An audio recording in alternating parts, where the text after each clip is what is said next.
everyone, this is Colleen Lemma, Starseed Astrologer and Spiritual Messenger, here with my new Empowered Moments video for the week of Monday, March 13th through Sunday, March 19th, 2023. For this week's Empowered Moments video, we're going to be using the Fairy Tarot cards by Radley Valentine for the main message for everyone. And your special message card this week, depending on your stone of choice, will be coming from the Energy and Spirit Oracle deck by Sandra Ann Taylor. Okay, so just a reminder that we're about midway through the month of March. Very important month because we have the spring equinox next week. So if you haven't already watched the monthly Empowered Moments video for the month of March, please be sure to go onto my YouTube channel and watch that. It's complete with all of the astrological transits of significance for the month, as well as the numerology vibration, messages from our angels and guides, and a special message card depending on your stone of choice for the month. So for this week, before we get into looking at our stones of choice, let's go ahead and do an empowered moment. So let's take a deep breath, close your eyes, relax your body, and clear your mind of all thoughts. Putting your feet flat on the floor with your legs uncrossed if possible. And just focusing on, in your mind's eye, beautiful golden white light all around you. This is the golden white light of unconditional love, compassion, guidance, healing, protection. Golden white light of God's source energy universe, great spirit, all that is. Let's breathe in that golden white light into every cell of our body, allowing it to help balance us and ground us. As you exhale, you're letting go of all that your body, mind, and soul no longer needs. And this week we have a lot going on, a lot astrologically happening this week, and it is the last week before the spring equinox and the new moon in Aries. So let's focus on the intention of releasing and healing, letting go of all that we no longer need as we complete this Piscean cycle that we're in. And whether we know what patterns or emotions or belief systems we need to release and heal, or whether we don't really know or understand where certain energies are coming from, it doesn't really matter. Just call on your angels and guides, master guides and teachers of the highest vibration of light. We call on the archangels, ascended masters, all of the healers of the highest vibration of light. We ask that in this last full week before the spring equinox, that we're guided, gently guided, supported, and assisted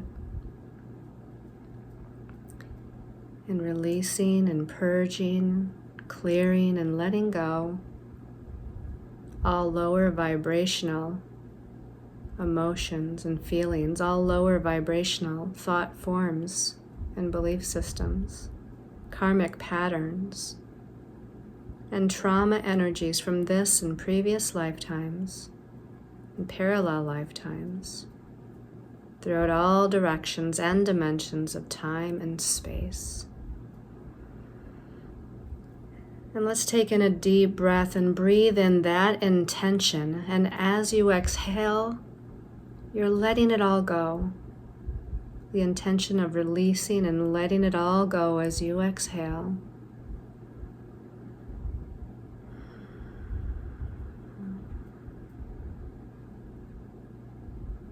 And when you're ready, and in your own time, you can open your eyes and return to this time and place. Getting ready to look at our stones of choice for the week. Okay, our first stone of choice is Peach Moonstone. I had the opportunity to driving to North Carolina from South Carolina a few days ago, and I went to a metaphysical store and picked up some new stones. So peach moonstone. This is going to help to calm and soothe the mind and the emotions. It enhances one's intuition and creativity. And it's known as a stone of hope and optimism, as well as joy and happiness. All right, the second stone of choice is dragon jade. Now, not to be confused with dragon's blood, because I have shown you some special intention pendants in the past that are dragon's blood, which has little splotches of red in it. This is actually dragon jade, also known as dragi, D-R-A-G-I. And this helps to promote peace and calm. So both of these stones so far kind of promotes that peace, calm, soothing sort of energy, which we're going to need this week because, as I said, there's a lot going on. This also enhances self-confidence and trust and honesty. And the dragon totem is a form of powerful protection. Okay? And then your last stone of choice is golden healer. The golden healer is a powerful healing with the golden light of the universe. It helps to clear any blockages and imbalances in your chakras. And it enhances the feeling of oneness with the divine. So looking at these stones of choice again, we've got the peach moonstone, the dragon jade, and the golden healer. Okay, so let's talk about the astrology for the week. We start out on Tuesday. Well, first of all, before I even start on Tuesday the 14th, I want to say that this is the week of the 13th through the 19th. So the first thing that struck me when I was meditating on this and pulling cards for messages and whatnot was that we start the week with a karmic number, numerologically speaking, and we end the week with a karmic number in numerology. There's 4 karmic numbers in numerology. It's the 13, the 14, the 16, and the 19. And this week is the 13th through the 19th. So we've got the ending and beginning are karmic numbers. So I felt right away like this was going to be a week to clear some karma, which kind of goes along with this being the last week before the spring equinox, right? So we're clearing and healing and releasing and letting go a lot of karmic situations, energies. The 13 in numerology actually deals with karma involving feeling limited and restricted, feeling kind of bound or tied up in your own energies. And it's about a need for patience and slow movement forward, and to not to get frustrated or want to give up too soon. That's kind of the karma, at least part of it, of the number 13. The karma of the 19 is more about one's sense of self-identity versus the feeling of merging with the oneness of the universe. So it is about, from an ego standpoint, the karma is about one's desire for recognition and success and independence and being seen in the world. And then the opposite side of that, number 19, is about the individual who comes in with that 19, understanding that they aren't alone, that they aren't just an individual by themselves, but that they're interconnected with all of the other souls on the planet, and that therefore they should learn how to ask for assistance, learn how to connect with the group as well. So they're both relying on themselves, but they're also relying on group energy to assist them. So that's part of the karma of the 19. So as we go into Tuesday the 14th and the astrology, This is about Mars, the warrior planet, the planet of energy, action, and forward movement, who's still in Gemini till almost the end of this month of March.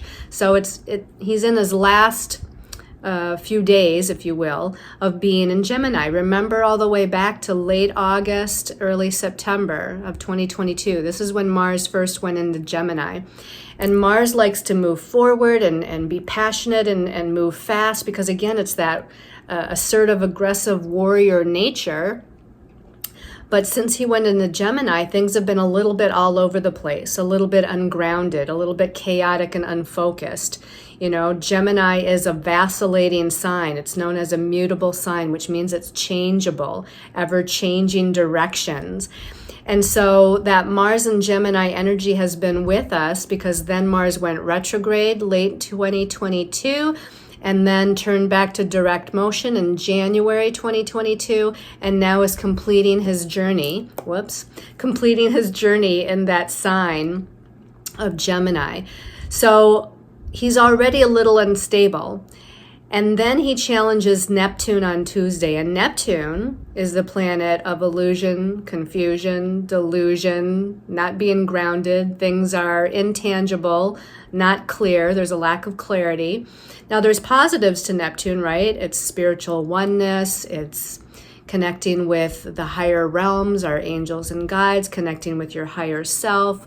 Magic and miracles can happen here with Neptune, but this is a challenging connection between Mars and Neptune.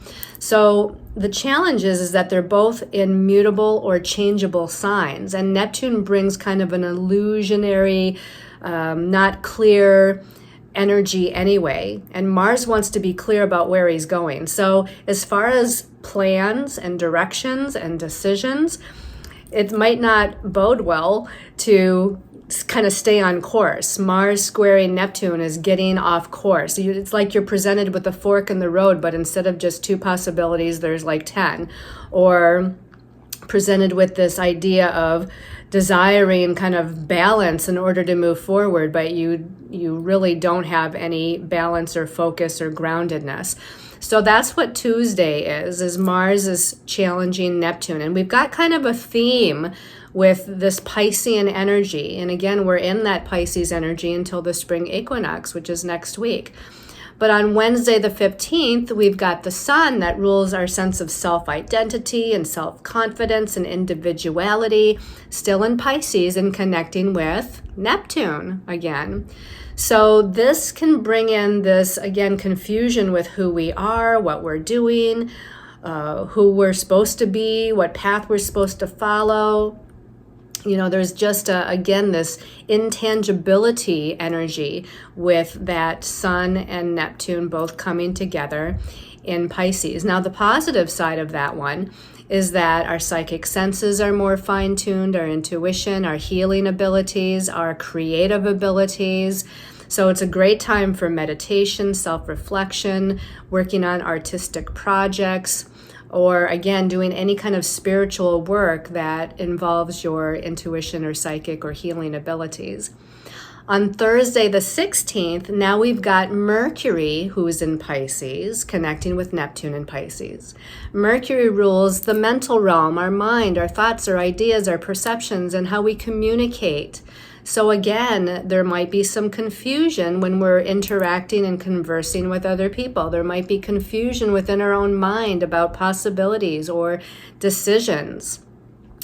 And then Thursday is a big day because we go on with several kind of things happening. After Mercury comes together with Neptune, we've got the Sun in Pisces now challenging Mars in Gemini. So again, Pisces is mutable, changeable.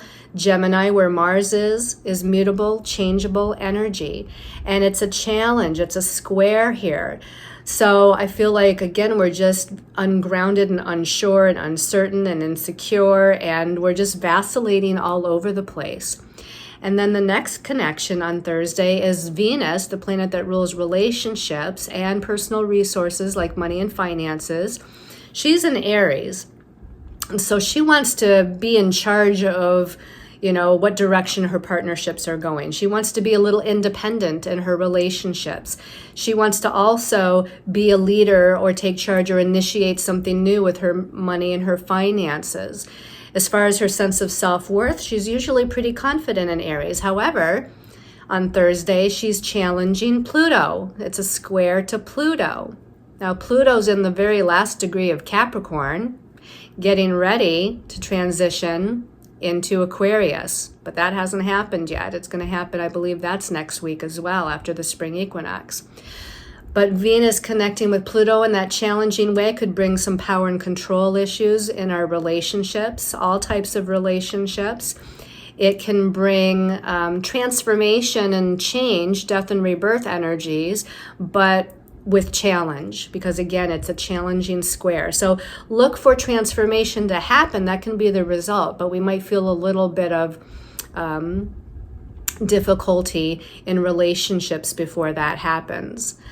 Also in money and finances, she might also feel a little bit challenged in that area as well. She might want to take charge, or she might initiate a quick decision having to do with her money and finances or resources, other types of resources. And again, run into some sort of Plutonian, death and rebirth, power and control, sort of issue on that day. And then after Venus and Pluto connect in that challenging square, Venus will then move into Taurus. So yeah, she was at the last degree of Aries, just as Pluto is at the last degree of Capricorn, but Pluto moves a lot slower than Venus. So Venus is going to move into Taurus on Thursday, and she'll stay in Taurus until April 11th. Now, Taurus is one of the ruling signs for Venus. The other one is Libra, right? But Venus will be very comfortable in Taurus until April 11th. And Taurus is more of that energy that rules values and money and finances and other types of personal resources and our sense of self-worth, right? It doesn't mean it's not about relationships, but she's more about relationships when she goes into Libra. So during this time of Venus being in Taurus until April 11th, the focus is going to be on values, personal resources, money, finances, and how worthy and deserving she feels, her sense of self-worth and self-value that she holds for herself. And then the last thing that happens on Thursday is that Mercury in Pisces. Now remember, the first thing that I talked about on Thursday was Mercury connecting with Neptune. The last thing is that Mercury in Pisces is going to square or challenge Mars. So both the Sun and Mercury in Pisces are challenging Mars on the same day. So again, it just has this feeling that communications are not going to quite go the way you want, or your thoughts are overwhelming. It's too cluttered in your mind. There's too many things kind of going on. You're trying to deal with logic, which is more of a Gemini thing, where Mars is. It's like Gemini is logic and analysis and, trying to figure things out on a mental level. But Pisces, where the Sun and Mercury are, is more about intuition, creativity, feelings, going with the flow, kind of tapping into source and, using psychic abilities. And so there's kind of a clash here with the ego-logical mind and the intuitive higher mind, if you will. And then on Friday the 17th, this is when the Sun and Mercury come together in Pisces. So this can just, again, highlight more of our intuitive capabilities, our feelings, our emotions, our ability to kind of go with the flow and allow creative inspiration to come through us and from us. Okay, and then on Saturday and Sunday, depending on what part of the world you're in, Saturday, Sunday, which is the 18th and 19th, Mercury, that planet of the mind, the ruler of the mental realm that rules thoughts, ideas, perceptions, and communications, is going to leave Pisces and move into Aries, the first sign of the zodiac, until April 3rd. So now Mercury is going to take charge. Now Mercury is going to initiate ideas and conversations and communications. Now Mercury is going to be more confident or courageous and sharing or exploring through, again, his intellectual wisdom and words, what he wants to.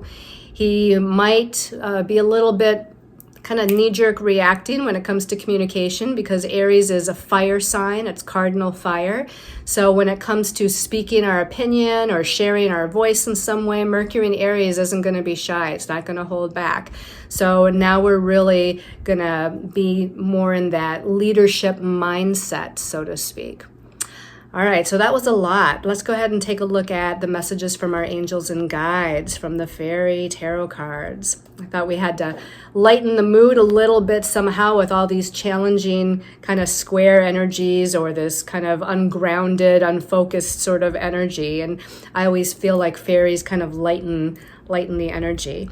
Now, we've got lots of cards too to go along with all the lots of the astrology. So the first card came out as 2. Let's look at the first of those 2. Okay, we've got the 8 of Winter. The 8 of Winter. This is like the 8 of Swords in the traditional tarot. And first of all, the number 8 in numerology, it can be about business and career and money and finances and being an authority and taking charge. Number 8 can also be about some power and control issues or authority issues. And the suit of Winter is the suit of Swords. I might have said swords, but the 8 of Winter is like the 8 of Swords, right? So it says you have what it takes if only you believe in yourself. So you do have that power, that empowered energy within you with that number 8, but you have to believe in yourself, because that suit of Swords is the suit of the mind, the mental realm.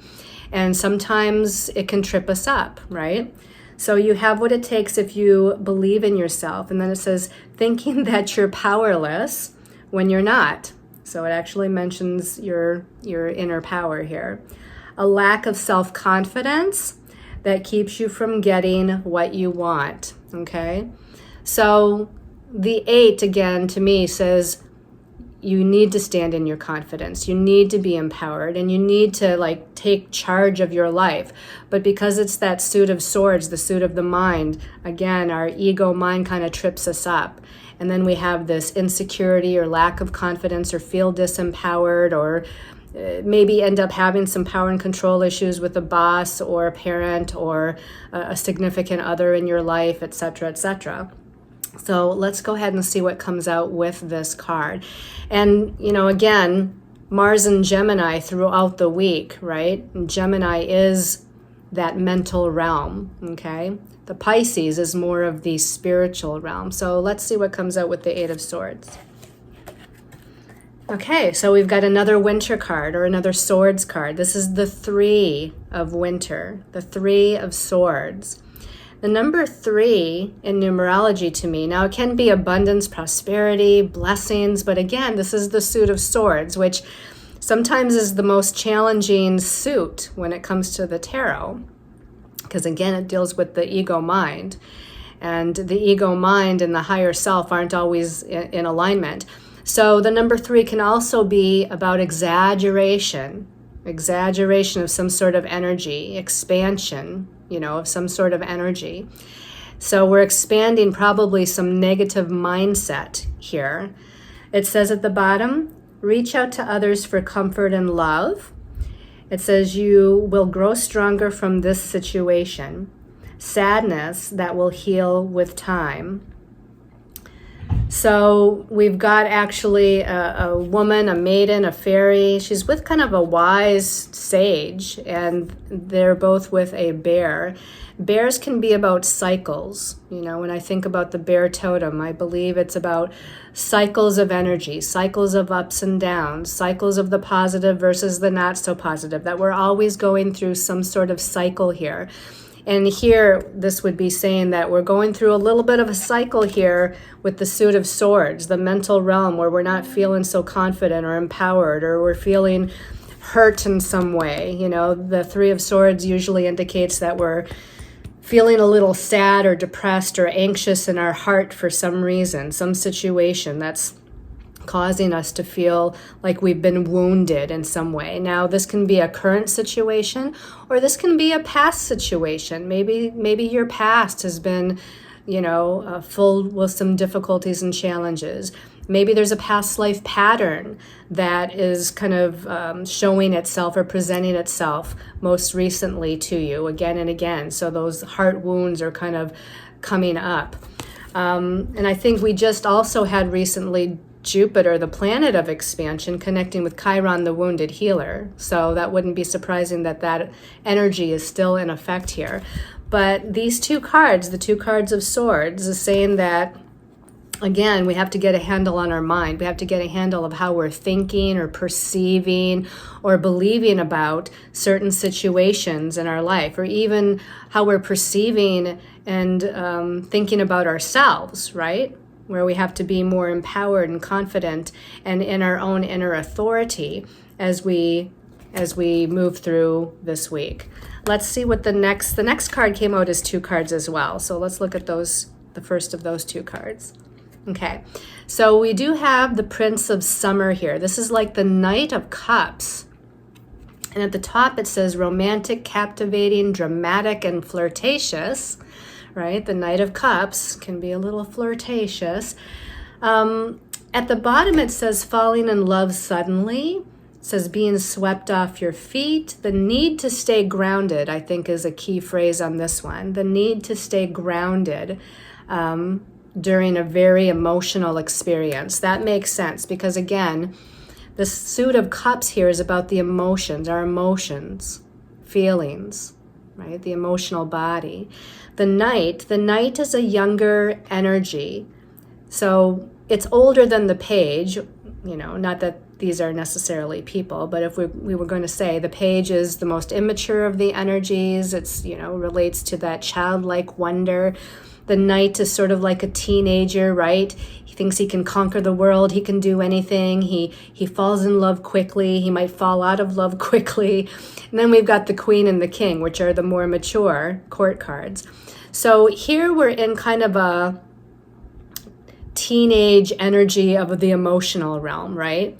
It's where we feel our heart is on our sleeve, and we can feel in love and in joy, but we can also, kind of, as I said, kind of fall out of or be emotionally reactive, right? This is kind of an emotional, reactive sort of energy, which with all this Pisces energy, Sun in Pisces, Neptune in Pisces, Mercury in Pisces, all kind of dancing together and all dancing with that Mars in Gemini. So our energies, our emotional energies are all over the place, as well as those mental energies. And here I feel like, again, the thing that stands out the most here is the need to stay grounded during a very emotional experience. I'm not saying there's not something about love going on. There's certainly most likely something in relationships going on, the way we communicate in our relationships, no matter what kind of relationships they are. And we have to be more aware this week of speaking clearly, reiterating what it is that we're trying to say, because it can be misunderstood or misinterpreted by someone else. And the same when somebody communicates to you. You want to say, so I hear you saying this, or is this really what you're saying? That's the way I'm hearing it. And we have to be clear with each other, because these energies are not clear, not grounded, not focused this week. So let's see what comes out with the Prince of Summer, again, the Knight of Cups.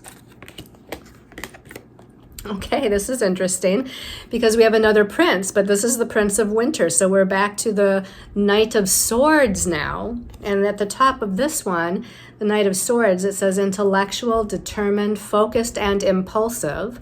Impulsive would be the key word there at the top, because again, Mars in Gemini is going to be a little bit reactive and impulsive. At the bottom, it says, seek out an intellectual solution to your problem.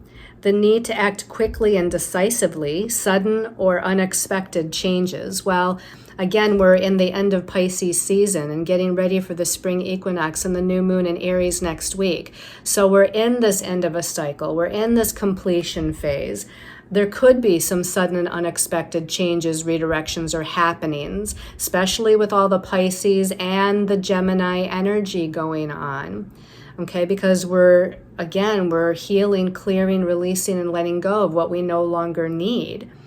Now, interesting that both the Knight of Cups and the Knight of Swords came out together, and this one was first, right? So what it says in this one about the need to stay grounded through an emotional experience or through your emotions. And then this one says, seek an intellectual solution to your problem. So don't get caught up in this emotional whirlwind or emotional spiral of emotions, because sometimes our emotions can overtake us and they're not always positive ones, right? In this case, we're talking about some challenging emotions that might overtake us, where we feel overwhelmed, anxious, insecure.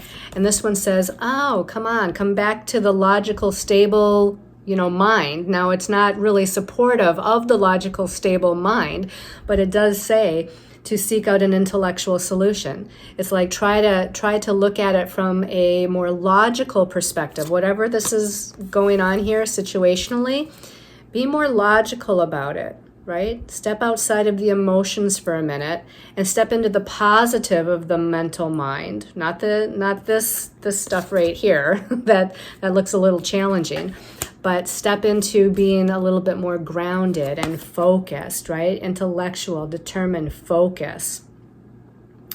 We might need to make some quick decisions, as it says at the bottom. We might need to act decisively and quickly, making some quick decisions. Again, though, be careful with knee-jerk reactions, right? If you can, I would say, even if you think you're coming to a conclusion on something really quickly, or you're making a quick decision about something, if it's at all possible, I would kind of hang out until after the spring equinox, if you can, to see if you still think the same way or feel that same decision or same route forward is still where your mind is at next week, okay? All right, and then the last card. Wow, Major Arcana 13. Remember I said this week starts out on March 13th, which is a karmic number. Now we have Major Arcana 13. In this deck, it's called Release. In the traditional tarot, it's the Death card, which does speak of death and rebirth, transformation and change.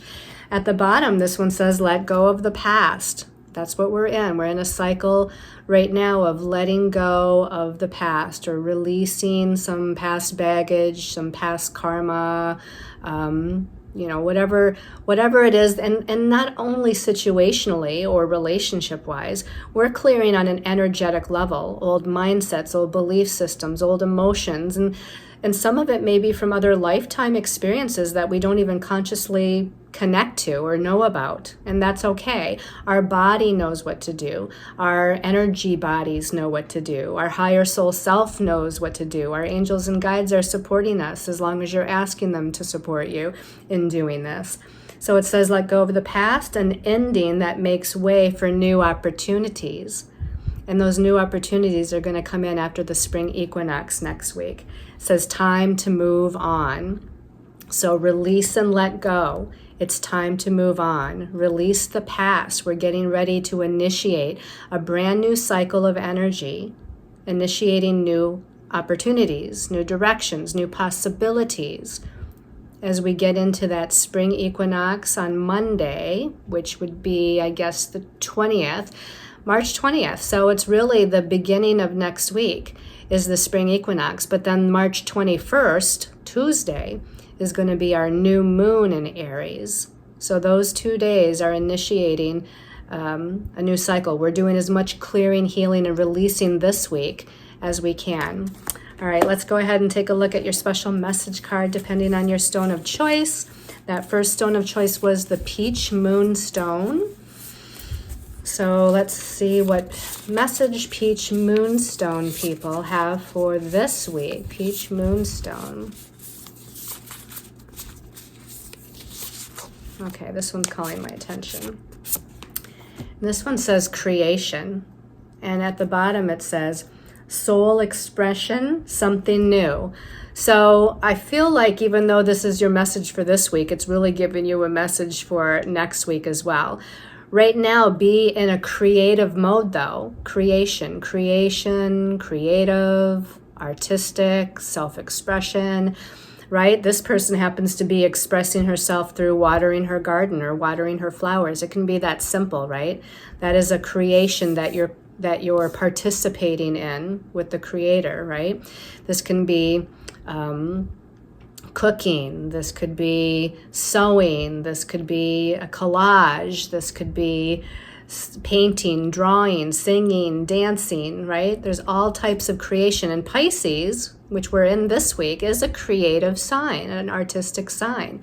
So allow yourself to kind of flow with the creative juices of your mind, the creative energies that want to come forth. Express your soul expression here. And again, this is going to help to bring the something new that will come in next week. Now, you might be creating something new this week, but it's going to domino effect out with your intentions, right? Your intentions, your dreams, your goals for this year, which initiating that spring equinox new beginning cycle next week, doing whatever creative thing here, the creative expression, will help to fuel the energy of the something new, okay, for next week and beyond. It'll help to fuel that. All right, let's put that back in the deck. And then for those of you that chose the Dragon Jade, okay, you know what? I was shuffling down here, and the one on the bottom, I already know it wants to come out. So it says Angels of the Seven Chakras. Okay, this makes sense to me because, again, we're needing to do a huge kind of deep healing clearing. So we want to go through all the chakras. We want to make sure all of our chakras are balanced and clear and spinning in the right direction and aligned correctly. It says at the bottom, power, truth, and connection. The more aligned you are, the more powerful you are. Of course, this was going with the Dragon Jade, which does open the heart chakra because it's a green stone. So I zoom in on that middle chakra here, right? If our heart chakra is balanced and open and healthy, I feel like it's going to help to align all the other chakras, even though we want to go through each one and make sure that they're aligned. These chakras have angel wings on them, right? So we want to definitely call in Archangel Raphael. He's the archangel of healing, but you could call in any guardian angel or archangel that you feel connected to, because the different archangels may in fact connect to different chakras. Like Archangel Shamuel, who helps us with our life purpose, could connect with the solar plexus chakra, for instance. Archangel Haniel, she might connect with that sacral chakra. Okay, Archangel Gabriel would connect with that throat chakra. So, there's going to be whatever pops into your head, I'd say, if you're attuned to the archangels, is going to be the archangel that you need to help with whatever chakra is most in need maybe of rebalancing and healing. But take some time this week and go through and do a clearing, a healing, and a rebalancing of your chakras. All right, and then for those of you that chose the Golden Healer, Golden Healer people, Golden Healer special message. Okay, this one's calling my attention in the middle. Balance. Oh, well, yeah, we've got a lot of mutable, changeable Pisces energies and that mutable, changeable Gemini where Mars is energies. So yeah, it's a need to stay balanced this week. It says centered energy and self-care.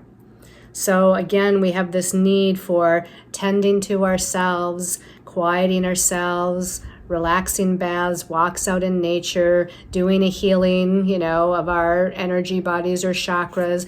We're needing to take care of ourselves. Have some alone time to focus on self so that you stay centered and balanced with whatever situational energy is going on this week.